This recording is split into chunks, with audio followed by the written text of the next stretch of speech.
El profesor Edwin Adriasola, y hoy vamos a hablar sobre los olivos de hilo. Yo lo decía, hay que recordar que los primeros olivos llegaron al Virreinato a Lima en 1540 aproximadamente, ¿no? Antonio de Rivera trajo 100 estacas de España, solo llegaron 3 aquí al Perú, y de esos 3 uno desapareció, nadie supo, nadie sabía nada. Y de repente, a los años, 2-4 años más, aparecieron olivos en el sur peruano, ¿no? La aceituna siempre ha sido un producto que ha sido muy requerido en España, y obviamente también aquí. Pero en su momento hubo mucha más predilección por el aceite que por la aceituna. ¿Hay alguna ruta, profesor? Por ejemplo, ¿no? Ya había, por ejemplo, ¿qué digo? En Chile, en Argentina. No. Si hablamos de Latinoamérica, sí, por ejemplo, ya en otros lugares también había, o sea, ¿cómo después hilo?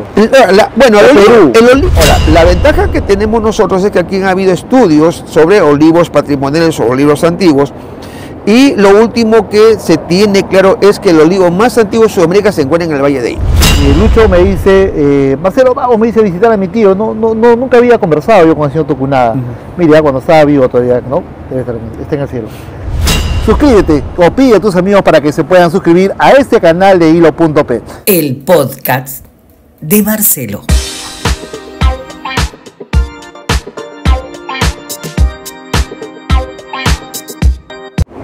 En el mes de septiembre, en el puerto de Hilo se celebra el Festival del Olivo. ¿Y por qué? Porque lo que se quiere es resaltar la importancia que tienen los olivos acá en esta zona del Perú, y principalmente en el puerto de Hilo, y principalmente por sus derivados como la aceituna, el aceite de oliva y mucho más. Es por eso que en este podcast queremos hablar de olivo, y hemos invitado a alguien que usted realmente es un lujo tenerlo, porque conoce no solamente el olivo, sino de muchas cosas de acá del puerto de Hilo. Pero antes quiero pedirte que te suscribas a este canal. Ya sabes, suscríbete, compártelo, dale un like. Ya sabes que estamos con los podcasts siempre con buenas entrevistas para ustedes, y que si quieres que continuemos justamente con más, suscríbete o pide a tus amigos para que se puedan suscribir a este canal de Hilo.p. Muy bien, entonces amigos, el día de hoy nuestro invitado es el profesor Edwin Adriasola, historiador del puerto de Hilo. Marcelo, muchísimas gracias por la invitación. Yo encantadísimo de hablar de este y otros temas, y efectivamente, sobre todo el olivo, que ha dado en los últimos años muchos lauros a Hilo y al Perú realmente, ¿no?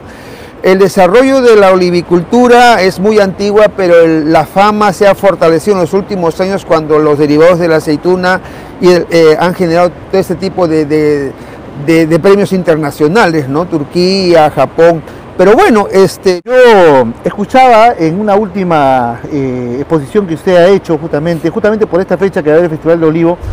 Creo que hay que reconocer efectivamente el orgullo que significa tener en Hilo, en el Valle de Hilo, la mayor cantidad de olivos llamados patrimoniales. Un olivo patrimonial es aquel olivo que tiene certificadamente más de 100 años de antigüedad, ¿no?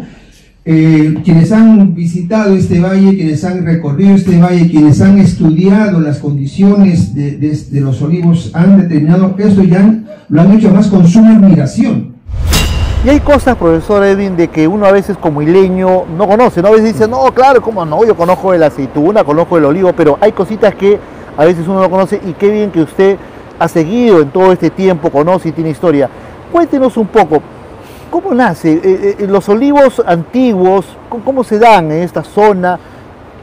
Bueno, hay que recordar, yo lo decía, hay que recordar que los primeros olivos llegaron al Virreinato a Lima en 1540 aproximadamente, ¿no?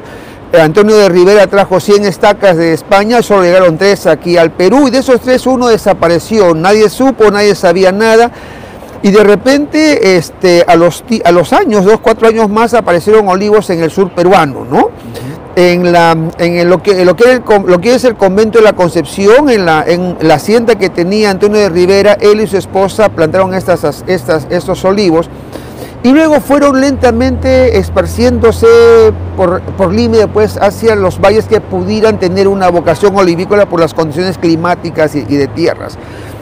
Dentro de muy pocos años, 1550 aproximadamente, ya aparecen olivos en el sur del Perú, Arequipa, Zapa, Lima, Tacna, ¿no es cierto? Y entonces empieza a partir de ahí ya la tradición olivícola que corresponde a la zona de Hilo. 1540, 1550 aproximadamente, 60, ya tenemos los olivos más antiguos en la zona sur, en la zona de Hilo. Estos olivos se encuentran en el valle de Hilo y de Algarrobal y también en las quebradas que hay entre Hilo y Arequipa. Si tú caminas hacia Herbabuena, Pocoma, Moquinto, vas a encontrar quebradas que hasta hoy día producen aceituna, ¿no? Claro, lamentablemente muchos olivos antiguos han sido talados, se han convertido en leña o en carbón, pero aún se mantiene esa tradición. Entonces, a partir de ahí empieza este proceso de olivicultura en la zona de Hilo.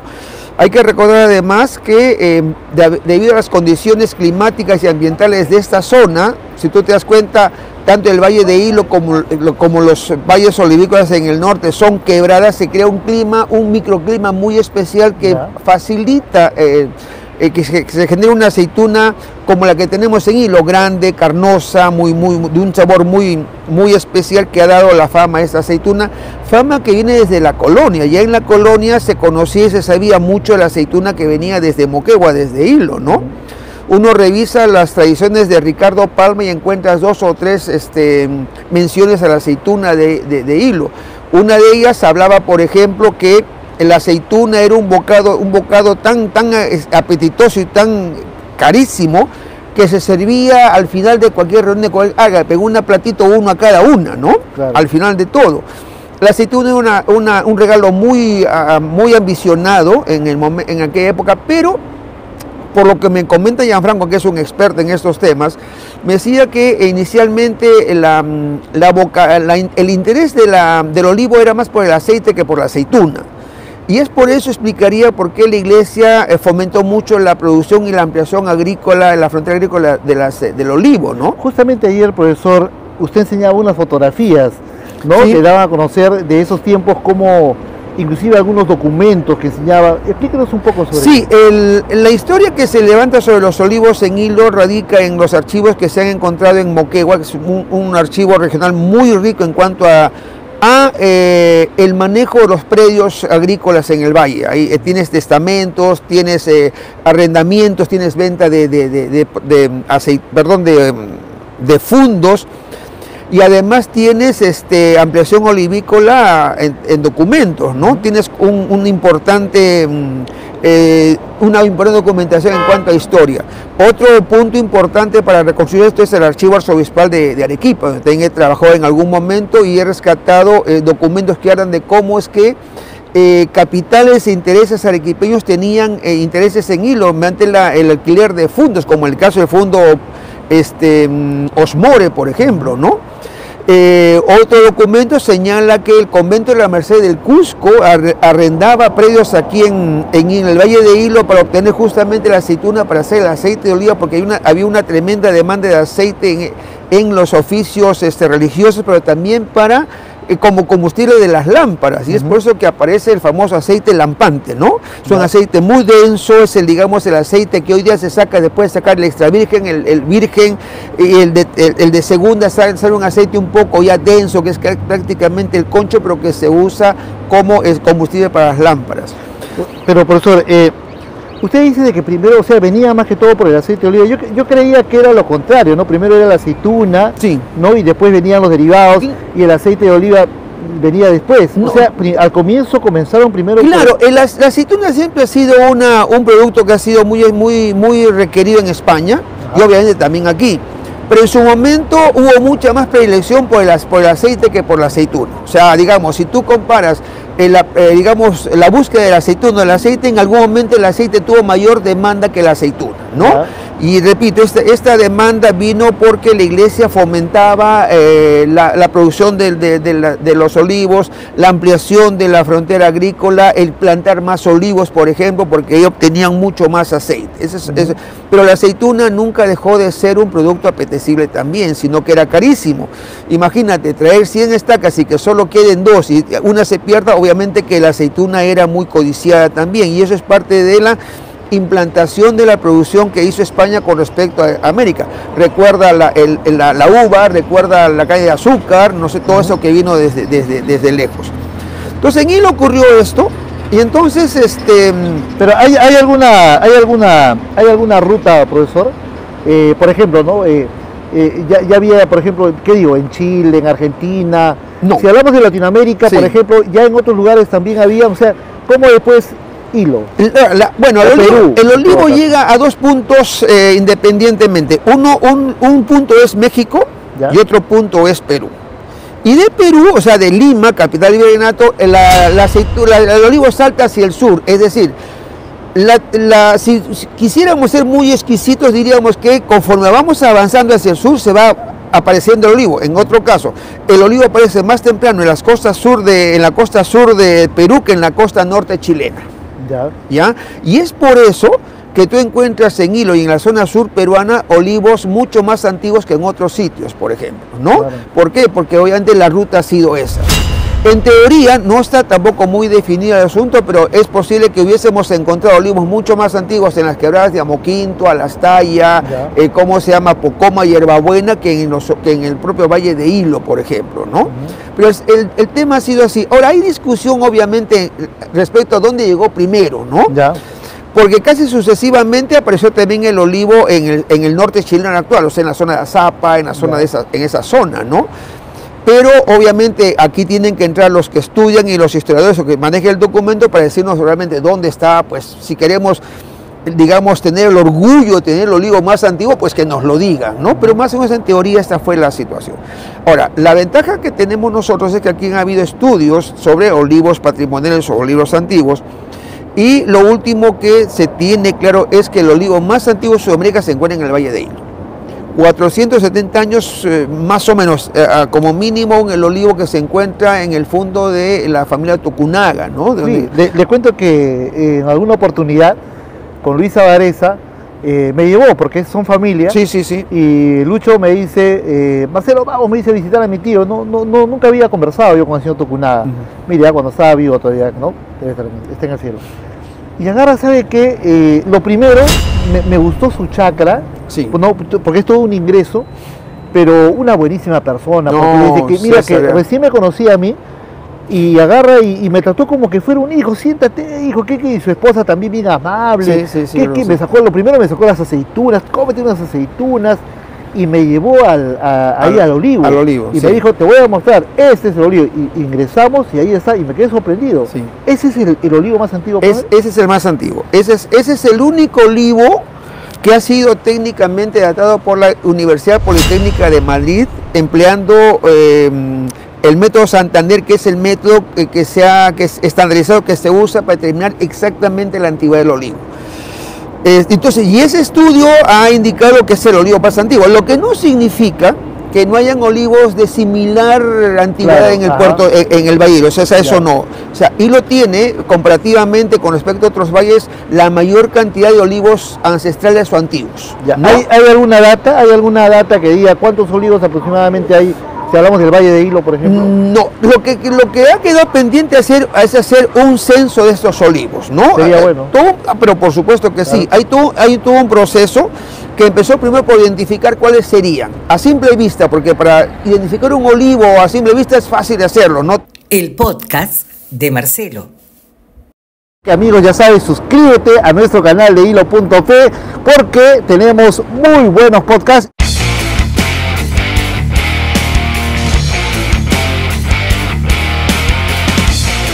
Continuamos, amigos, aquí con este podcast. Estamos con el profesor Edwin Ariazola, historiador del puerto de Hilo. Profesor, hablábamos un poco de turismo y remontándonos, o mejor yéndonos ahí a la Garrobal.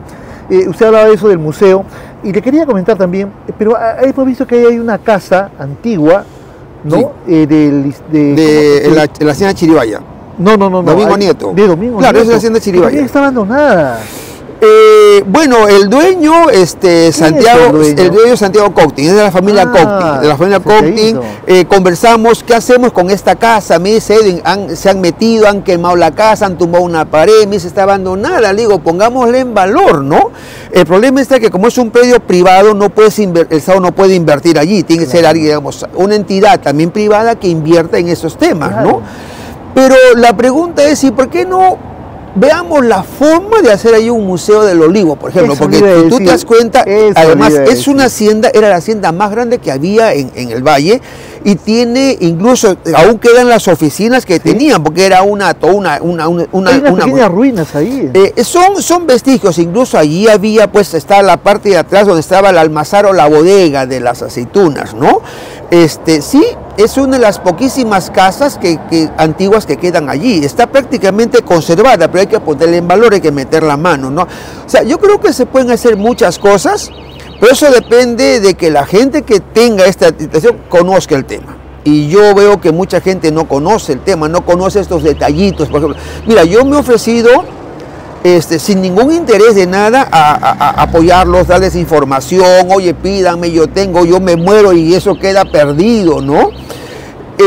Con el único interés de que estas cosas se hagan, porque a mí sí me interesa mucho que esta ciudad cuente su historia, ¿no? Claro. Y que rinda homenaje a los personajes que vivieron. Por ejemplo, yo propuse incluso a dos municipios, Algarrobal y Pacocha, ¿por qué no?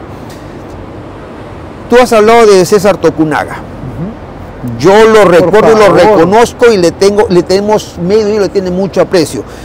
¿Por qué no llamar a esta pista que sale de Boca del Río hasta Algarrobal vía paisajista César Tocunaga?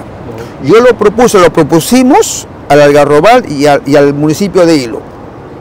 Me dijeron algunos, profe, para el día de Hilo de este año sale, hasta ahora nada. Profesor Redín, eso es lo que yo le decía. El tema es que Hilo no avanza por el tema de que toda la gente promete, dice, ya, sí, yo lo hago como usted, ¿no? Y yo me pongo en su lugar. Usted debe estar cansado de tanto que le dicen, usted da las ideas y al final todos dicen, lo hacemos y no lo hacen. Y así no podemos avanzar. Esa carretera que va hasta Algarrobal, por ejemplo, y más allá, debería ser todo un corredor turístico, donde uno vaya a un lugar, llega a tal sitio, me voy al museo, llego a otro lugar. Caramba, y los turistas, no solamente nuestras playas que son hermosas, por cierto, sino que también irían por esa zona. Claro, y además... Está dormido ese así lugar. Es, y además te digo, o sea, en la normatividad de señalética, las áreas públicas tienen nombres de personajes o de lugares para darles relevancia, ¿no? Entonces, yo sugerí eso ante la memoria de César, que además fue un tipo que defendió mucho el olivo, defendió mucho la chacra, defendió mucho este patrimonio que tenemos. Si tienes un olivo antiguo en Hilo, gracias a él, ¿no? Y tú mismo has contado cómo es que llegabas ahí y te atendía muy bien, sacaba su guitarra, te tocaba canciones y terminabas en una pequeña tertulia, porque además de olivos conocí un montón. Lamentablemente se fue muy temprano César porque tenía mucho que dar, pero creo que ese nombre no debe perderse. Yo lo propuse, ¿no? Lo propuse al Algarrobal, ahí tengo los documentos, lo presenté, pero en mi condición de ciudadano pues tampoco más puedo hacer, ¿no? O sea, depende. Ahora, esa casa de don César Tocunaga debería ser un sitio turístico, ¿no? Que la municipalidad, por ejemplo, debería eso convertirlo en todo, conversar con la familia, ¿no? Y hacerlo turísticamente, que la gente vaya, por ejemplo, ¿no? Porque ahí conserva, por ejemplo, esas mesas de chacra, ¿no? Con esas cocinas antiguas. Claro. Porque él me enseñaba varias cosas. Pero ¿no? Eso ya depende más de la familia, pero como la familia tiene que estar, bueno, está afuera, las hijas muchas están afuera, Dolly está afuera, Julie está afuera, entonces ya creo que aquí ha quedado el hermano y un sobrino que de alguna forma, ¿cómo se llama? Bueno, supongo que intentan darle el mismo movimiento que antes, ¿no? Pero César puede ser otro lote. Otro lote. No, pero, él vivía ahí. Bueno, él no se movía. Él decidió vivir en su chacra, bajaba al puerto, pero se iba a su chacra y yo estaba. Yo me acuerdo aquí, que decía, don César, pero ¿por qué no va a ser puerto? No, ¿para qué? No, acá estoy en el paraíso. Él estaba acá estoy con mi esposa tranquilo, y muchos que lo hemos conocido tenemos de César muy buenos recuerdos, entonces yo creo que la ciudad debe rendir homenaje a esta gente que además hizo algo por la ciudad, ¿no? Profe, yo grabé un reportaje con él, sin querer, como le digo, me llevó Lucho Zavareza, me lo presentó, me trató muy bien y bueno, así conversamos y él mismo me explicó y le hice un reportaje con todo lo que me explicó y lamentablemente ese video, profe, que no le encuentro, que no, es que lo subí a una página que yo tenía anteriormente, bueno, se quedó ahí, pero un material muy bueno, que lamentable. Profesor Edín, hay mucho por conversar, estamos ya de noche, estamos de la tarde, hemos estado en todo el atardecer de Hilo. Bueno, de paso que también ustedes vean, para que vean cómo es el atardecer. Este es el nuevo malecón, por cierto, del puerto de Hilo. Profesor, yo le agradezco realmente. En otras oportunidades lo voy a invitar para hablar de otros temas, porque hay mucho por hablar de acá del puerto. Yo creo que conoce muchísimo, pero en esta oportunidad quería hablar por el tema del olivo, porque justamente en lo que es el mes de septiembre ¿no? Se festeja el Festival del Olivo, se da a conocer la población que tenemos que seguir impulsando, tenemos que seguir con esta tradición, no podemos perder todo lo que tenemos ahí y principalmente darle valor, profesor Edwin, a lo que tenemos en el Algarrobal, ¿no? Así es. Y hay mucho por hacer todavía. Sí, sí, yo creo que sí, también yo te agradezco a ti, Marcelo, por este tiempo que me das y cuando tú quieras, pues, y el tiempo me permite, que mi tiempo es muy tirano, pero sí, usted para muy ocupado, encantadísimo de esto y de contribuir al menos con lo que yo sé, ¿no? Que se difunda, que sepa, porque yo creo que quien conoce algo debe por lo menos tratar de difundirlo, porque yo una cosa que yo siempre he dicho es que la ciudad cuente su historia, ¿no?